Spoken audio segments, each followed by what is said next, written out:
ត្បិតតែអុំទុកឆ្នាំនេះយើងមិនមានការរៀបចំធំដុំដូចនៅឆ្នាំមុនៗក៏ដោយក៏សិមរៀបយើងឆ្នាំនេះនៅតែមានកម្មវិធីសប្បាយៗដែលបានរៀបចំនិងត្រៀមទទួលពុកម៉ែបងប្អូននៅប្រហែលថ្ងៃបន្ទាប់ខាងមុខនេះអញ្ចឹងសិមរៀបខ្ញុំជឿថានឹងជាជំរើសល្អសម្រាប់បងប្អូននៅថ្ងៃជប់សម្រាប់ខាងមុខនេះព្រោះក្នុងប្រហែលថ្ងៃនៃពិធីបុណ្យអុំទុកនេះខាងសិមរៀបនឹងមានការរៀបចំកម្មវិធីសំខាន់ៗមួយចំនួនដូចជាកម្មវិធីជាទូកកំសាន្តកម្មវិធីបណ្ណាំងទុកមិត្តភាពសិមរៀបផ្ទះខ្ញុំកម្មវិធីប្រគំស្គរដៃមិនតែប៉ុណ្ណោះក៏មានមកជាមួយនឹងកម្មវិធីស្តង់ពិព័រណ៍បណ្ដាលគុណខ្មែរល្ខោនបាសាក់និងកម្មវិធីសប្បាយៗជាច្រើនផ្សេងទៀតអញ្ចឹងសូមកុំតន់ចាលេអស់តែបើចាលេអស់ក៏មិនអីដែរបើសិនជាបងប្អូនទាំងអស់គ្នាមានប្រាក់បៀវត្សបើកជាមួយនឹងធនាគារ Excelida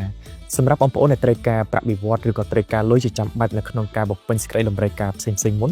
បងប្អូនអាចធ្វើការស្នើនៅឥណទានប្រាក់បៀវត្សមុននៅលើ AC Super App បានហើយស្នើភ្លាមគឺទទួលបានលុយលុបចូលកងភ្លាមតែម្ដងដើម្បីខ្ចីទី1គឺបងប្អូនចុចចូល AC Super App រួចសូមចុចប្រាក់កម្ចីបន្តមកទៀតសូមចុចឥណទានប្រព័ន្ធ Digital បន្តមកទៀតយកឥណទានប្រាក់បៀវត្សរួចត្រង់កន្លែងនេះសូមបងប្អូនរើសពាក្យថាឥណទានបើប្រាក់បៀវត្សមុនហើយចុងក្រោយសូមកំណត់នៅទឹកប្រាក់ដែលបងប្អូនចង់បាននិងរយៈពេលនៃការខ្ចីផងដែរមិនចាំបាច់ត្រូវការបំពេញឯកសារមិនចាំបាច់ទៅធនាគារដោយផ្ទាល់គឺស្រួលមែនទែនអញ្ចឹងសូមជូនពរបងប្អូនទាំងអស់គ្នាមានដំណើរសុខសុវត្ថិភាពល្អនាពេលបុណ្យអុំទូកសូមអរគុណ